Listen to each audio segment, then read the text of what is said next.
Weewaawo Data TV tukole nkugambye yonna gy'osinzira okutulaba kobenga oli Kapera Byong, oli Nabiratuku, oli mu bizinga Kalangala ewa mukwano gwange Mulangira Wasajja, oli ewa muganda wange eri Bushenyi, oli mukwano gwange eri Bushenyi, Karugaba naruga Bushenyi n'atulaba ku Data TV. Nno nsonga eyo buli omu gy'asinzira okola Data TV kugamba nti weetegeke kati wano tulaga menta atubuulire ebintu bitambula bitya. Mugambye amawanga gali getugamba mbu gaakula dda gafissa ku musolo gwago oba ssente ze bakuŋŋaanya batuwola nako eno. Ffe tulituuka ddi okuwola ku bannaffe, naffe tukuŋŋaanya omusolo oguwerako nga mungi. Kiki ekirina okukolebwa erudda awo jangu kakati eyo point gy'oleese ey'omuntu eyagenda ebweru n'agamba ebweru yali mugenzi amanyi basudde omusolo bwe bakuŋŋaanya kwe batujjira ze batuwola eno ebweru sisitimu yayo ndala nnyo. By the way, bw'ogenda ebweru tosobola kubba musolo kubanga sisitimu yaabwe enkola yaabwe ezimbiddwa kuva emaze ekiseera ng'ezimbibwa era oyinza okwekanga kati okuva Uganda ndowooza mu myaka gino 3 sisitimu y'omusolo eya Uganda egenda ezimbibwa ng'egaziwa ng'erya kati ebweru bazimba sisitimu nti ne bw'oba nga bakubanja ssente z'amasannyalaze nga bakubanja ssente za umeme na bakubanja ssente z'amazzi tosobola kubba muntu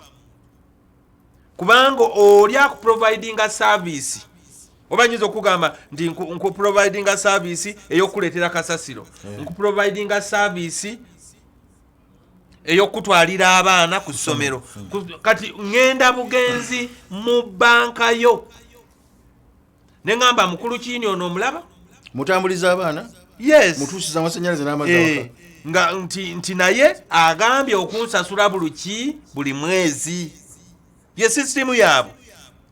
So tewali kakati sente bwe zijja obukadde 2 bweppa ziri zetemako automatically umeme mazzi kasasiro n'osigazaawo emitwalo gya 3 zozina okukozesa ezizo. Ne wano mu Uganda omuntu akubbira e Kampala n'omugamba mpa sente zange eza kasasiro zenkubanja n'agamba siriiwo naye ng'abulidde mu Kampala kati tewannabeerawo system mpisa yaffe oba si mpisa soka obe ku mpisa mumanyi kati bwe tubawo nkola nnungamu kati ate system ziri automated balina bakusa byuma kakati ekitegeeza bwe mbanga nkola mu kitongole nga naawe onsasula ebitongole byonna biba bimanyiddwa bwe kijja kiri owakasasira ajja nti naye bagina naye mugamba kale naawe tukulwanira naye naawe tukusalako naawe tukusalako kati ogenda okulaba tosobola kuwona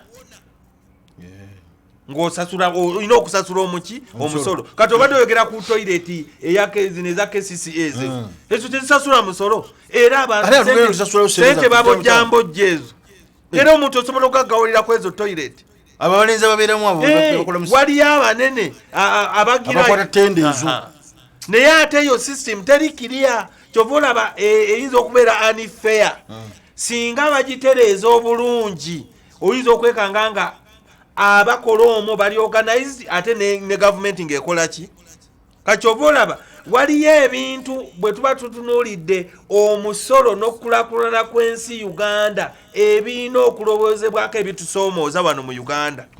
irrespective oba oli waawa oba oli waawa omanyi abantu abamu twagala nnyo ebintu ebiriactinga sente bazibba kakati omuntu bw'okiriyetinga system eriwo omuwaata gw'okubba omuntu abba naye bw'ogifunza abantu baba tebakyakola ki tebajabba simanyi mwami Seruma simanyi oteza okutwowulira kwa kati bino olina okuwuliriza ateze mbyogera kubanga mbifiiringa era mbiwuliriza kati waliyo ekintu ekisooka obutayigiriza bantu bikwatagana ku musolo abantu abasinga bwe bawulira omusolo tutya buti kubanga engeri gye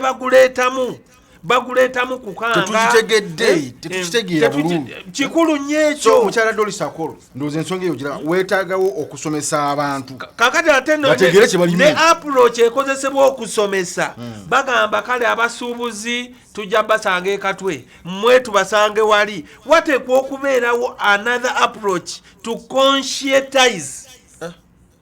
ebintu bino biyingire mu buli muntu buli wakifune mu mutima gwe wakifune mu mutima gwe nti omusolo ate guleme kubeera nti gukanga omusolo tegulina kukanga omusolo tulina okuguwa nga tuli bulungi naye abantu abamu tebagumanyi kati kankuwa example ate waliwo ne misinterpretation waliwo drive cheki si kuvuga kizyo na muziga oba enziga drive eyokutandi buli muntu abeere ne tini namba drive cheki enkola ne bagamba banne buli muntu abeere ne tini namba kati ng'abantu balowooza okubeera ne tini namba kirungi naye bw'okizuula n'obeera ne tini namba abantu abamu batandika tini namba naye nga tebabimanyi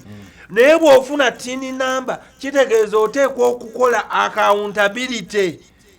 ku ssente zo olyoko Revenue Authority actually it is one way to be accountable to Uganda Revenue Authority vunula ndibone tini namba eno oteekwa okuba nti Revenue Authority ekujjako omusolo ate oteekwa okubanga okuumya ebitabo byobakumanyi kakati abantu abamu bagenda okizuula tini namba tebabitegeeza because tini namba etegeeza olina okubeera ne financial consultant financial accountant akuyigiriza ebitabo byo okubiteeka mu layini oyinza n'okwekanga nga abantu abamu obulamu bwabwe bali mu defisiti ogitegeera mabanja nga sente zaalya ali mu kwewola talina kyakola naye nga bambi yagezaako okubeera ne tini namba naye nga tini namba terina kyemugasa era tagitegeera yagifuna tategedde kyekitegeeza so weetaagawo okusomesa omuntu ng'ategeerera ddala kyeŋŋendamu kyeki era nakikozesa wateekwa okubeerawo abantu abalina tini namba nga ddala inkamu yaabwe evaayo ne balaga kale wali omu eyagamba nti banne olaba bano aba mobile money bonna balina okubeera ne tini namba naye okimanyi nti osobola okukozesa mobile money eyo n'omala omwezi ne bakuwa n'ofuna emitwalo nga 20 oba 15 amagoba naye ng'ate obadde olya naye nga muntu alaba olina akayumba awalowooza olina sente abantu abamu tika tebakola kati siina sente zendya ate ojjo ngamba mbale ebitabo nebyombala sibitegeera omu kibava kiba kyawandiika mu butabo no bwawandikanga bwabayambanga okumanya ins and out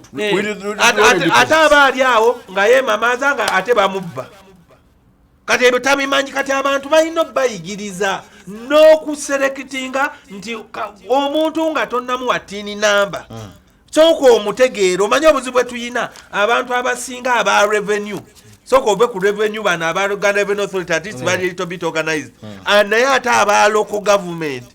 bakugwira bugwizi leeta omusolo ffe etteeka bwe liri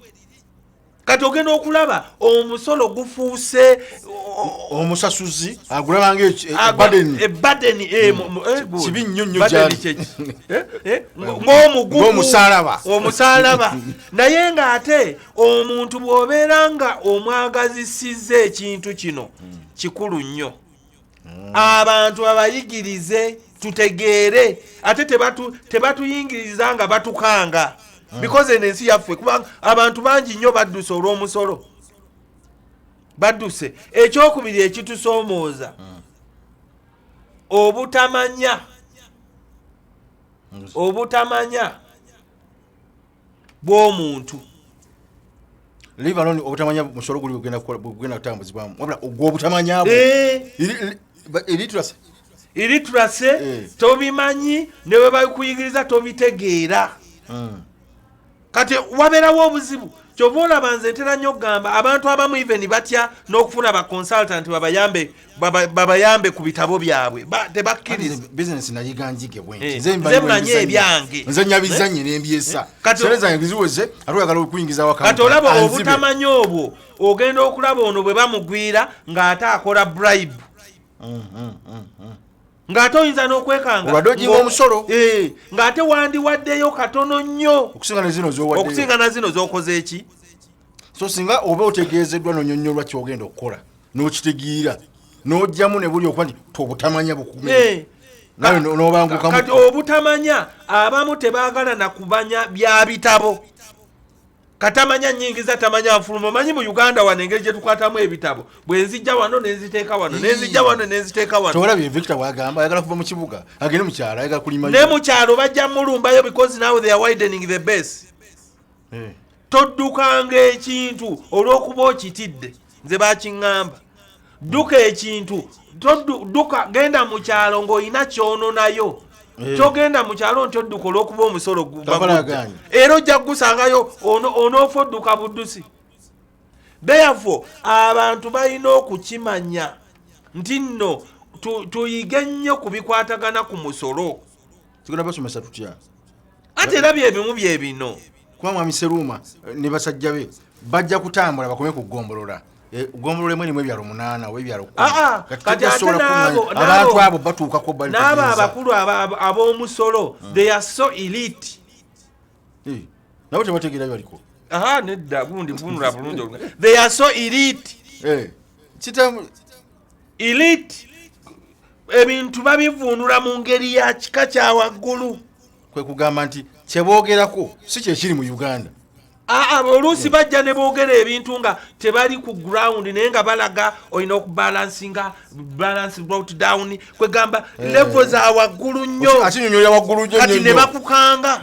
atali mu kintu nabisobole kiringa bwojja omuntu n'omwogerera oluzungu nti am so propagated and conceptualized enziruka buddusi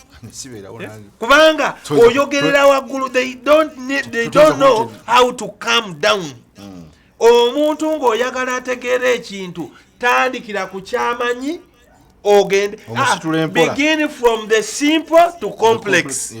don't begin from complex to simple bunula tandika n'ekyangu kyategeera nekatandikira waggulu ku kigumu mbate simanya balance kale down simanya ni what atole komuze wasoma nti kati wandiika mu notebook wano kati oli najja nagamba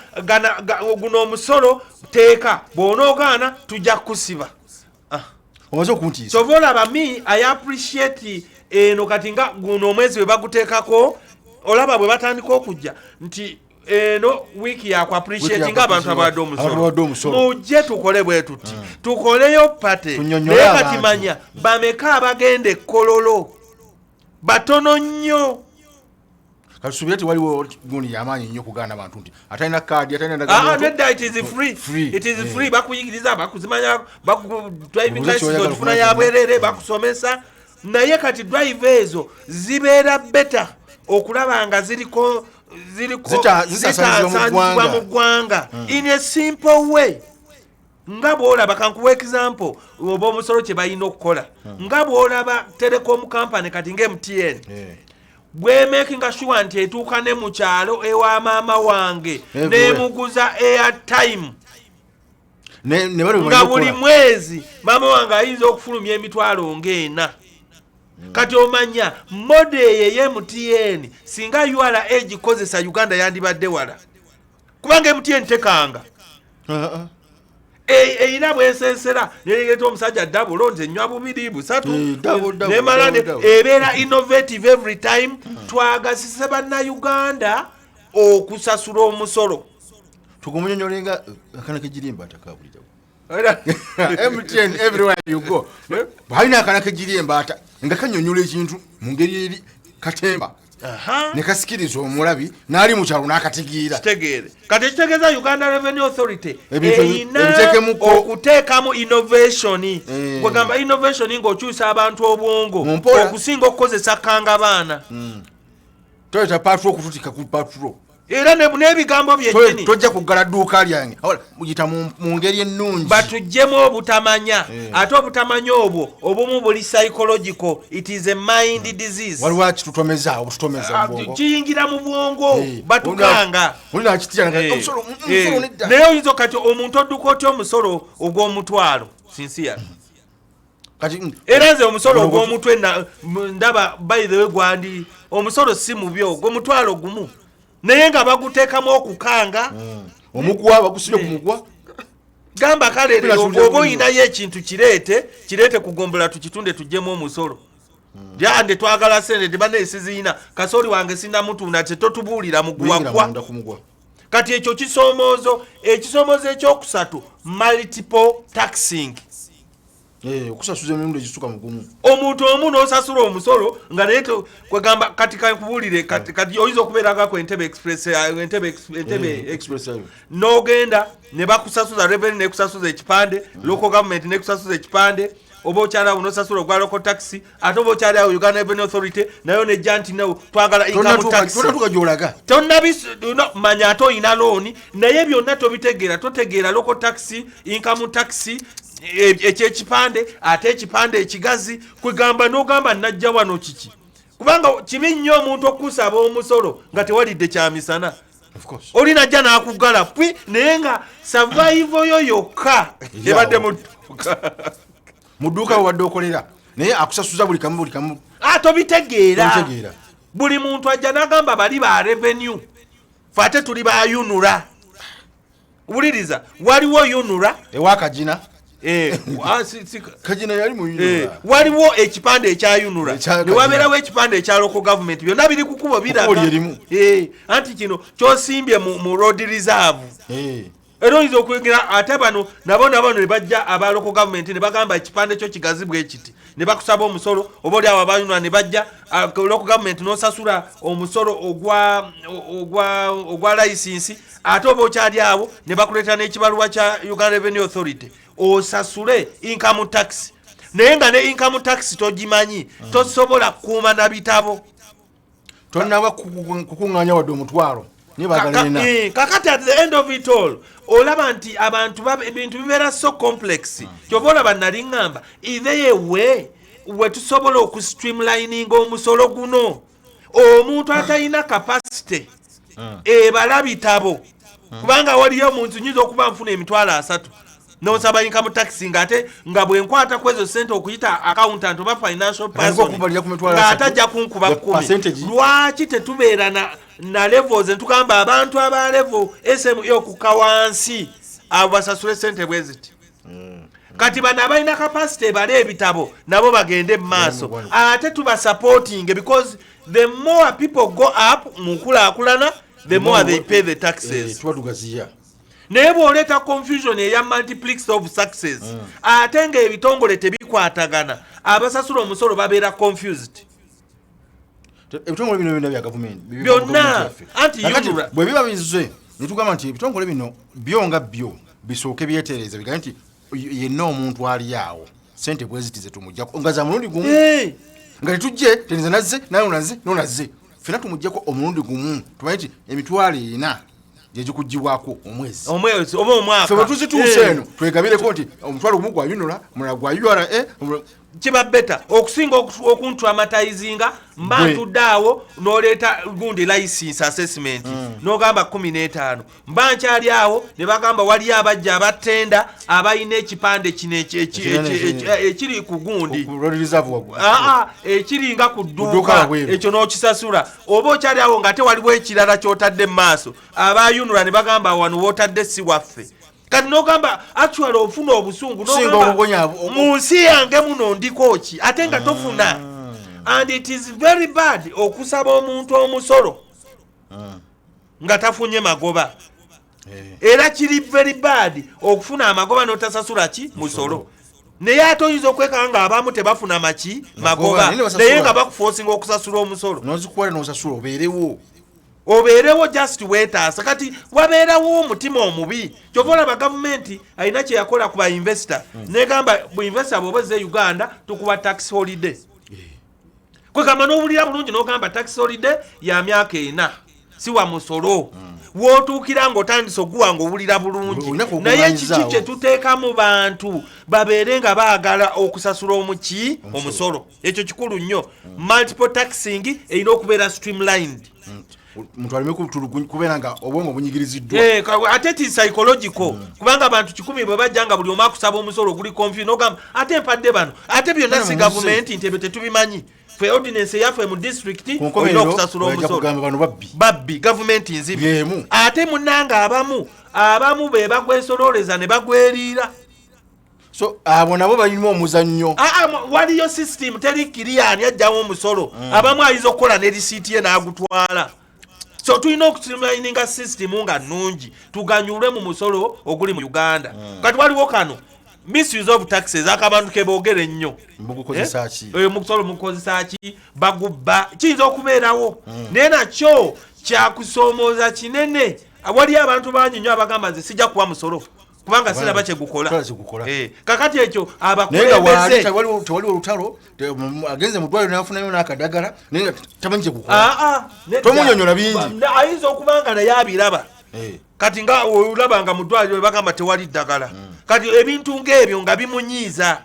abantu ne baganira ddala okuwa omusolo kati ekyo kikolinga poni eri bakulembeze ku all levels district leaders government at higher level baerosi omusolo gubeere nga gulina ekintu kyegukola kubanga bibeerewo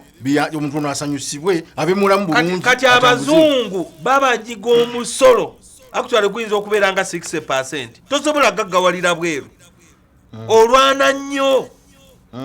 naye omusolo gwabwe olaba bye gukola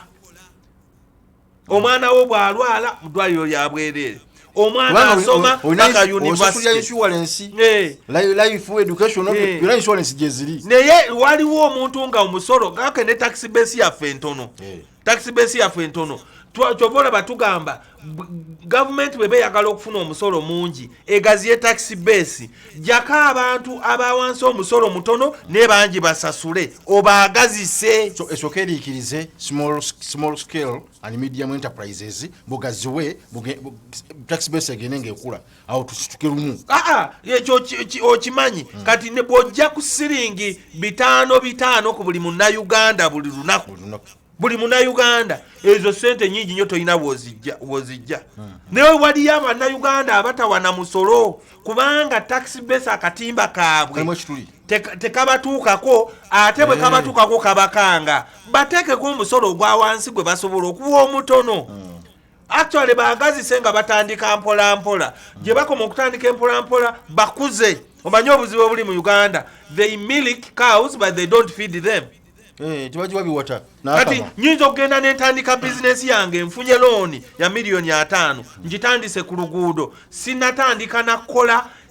kwegamba ngula bintu ow'omusolo najja sasula omusolo tambuuzizza kiki kyentandise ntya bizibu ki byennyina challenge ekize nnyina naye atandikira kusasula musolo ng'ate sinnafunamu wadde eggoba n'eri yagaliza yogerako n'abantu I've not seen abawiwa omusolo aboogera n'omuntu n'amubuildinga n'amukuza amuteeke mu system bajja buzi leeta omusolo naye ng'abantu bafa n'amalooni buulirizaako nsomesaako ngambe nti nno bannaye anyambyeko okutuuka kwene level kati Uganda Revenue Authority njagala oba local government njagala kantandika okubawa omusolo kubanga bambuildinze bampadde ku magezi abamu tebalina na knowledge about business zino tax holidays ziwagambye basoboloziwa n'abannansi nga batandise abamu babawa ba investor aba higher level naye bano abawansi fwe batuyita informal bakugwira bugwizi naye mu informal mwe muva bamiliyoniya katulina okuzimba abantu tubawulirize tubakuze osobola n'omugamba kale sooka olinde kale nkuwadde emyezi 4 tosasula buzibu ki bw'osanga kale kankuyambe mu kino kola ku kino bakubireko ku masimu wali owuliddeko ow'omusolo akubira ku ssimu n'akwebaza oba nagamba buzibu ki bw'osanga tukubidde wano Wakiso mu kitongole ky'ab'omusolo buzibu ki bw'osanga bwe tuyinza okukuyambako ne bakutamba kugwira bugwizi obalaba bazze kunona tebamanyi na bizibu byo bazze kunona musolo tebakubuuza bw'otambula tebakubuuza nakubuuza oyagala omusolo omwana wange yasuze talidde lwaki sikunyiigira so tulina okubeera nga we conscientize our people tugaziye obwongo to building a psychology ennungi ey'okugyamu omusolo kati waliwo sibula tugende having bad role models abakulembeze nga babba emirimu politikingi noyingizaamu ebyobufuzi obeeraawo buli kamu sisitemu nagyogeddeko tulina okunakyalinga abantu baffe baagala omusolo bakuze mu ngeri entuufu tubakuze bonna tubeere wamu kwegamba omuntu atuukerevu ng'agamba really omusolo mulungi era tulina ogukozesa okulaba nti tusasula ensi yaffe ekulaakulane ate tugukozese bulungi so singa bikolebwa bulungi eggwanga lisobola okukula yeyo psychology ey'omusolo yeyo psychology ey'omusolo njagala okubeebaza mikwano abategedde no point omanye ebadde ngazi nnyo ebadde ngazi nnyo abantu abamu bayinza okulowooza nti nno si nkulu nnyo naye enkulu nnyo omuntu yenna ali civilized alina okusasula omusolo naye tulina okulaba nti omusolo guno tugusasula nga guli fair ate n'abakulembeze babeere models tuzimbe system eyamba ensi yaffe okugenda mu maaso tunyumirwa Uganda owatali musolo tesobola kukulaakulana tweyanzike abadde menta kino bipo nze Sava Kiri Mayanja mutukirize tuwadde wano ne Gloria Nakitende ku kamera ne producer waffe wadde munafunafu producer mugonvugonvu producer Umaru alimu ekisota n'ekisasaazi najja kuterera mwongere okumusabira Mungu amutere mu baraka ebyo bitagenda bulungi biterere Ivan ne mukwano gwaffe Akim babeerayo okutereza ebifaananyi ebyo n'okulaba ebigambo ne design z'ebintu ebyo okuterera mu graphics department ate ne JB ali mu byuma okulaba nga kye tukola wano kikutukako bulungi ffe tulokopya bulokopya beetenkanye toyanzege kati balekere akazanyo kamujje kali poshonguligwa ebigambo byawe si byangu biri eyo VJ Moon yabitegeera yataputa ebigambo nga yataputira n'abibaliisa nabitegeera bulungi program yeddako poshonguligwa mutukize tugende Ssaabasajja Kabaka awangaale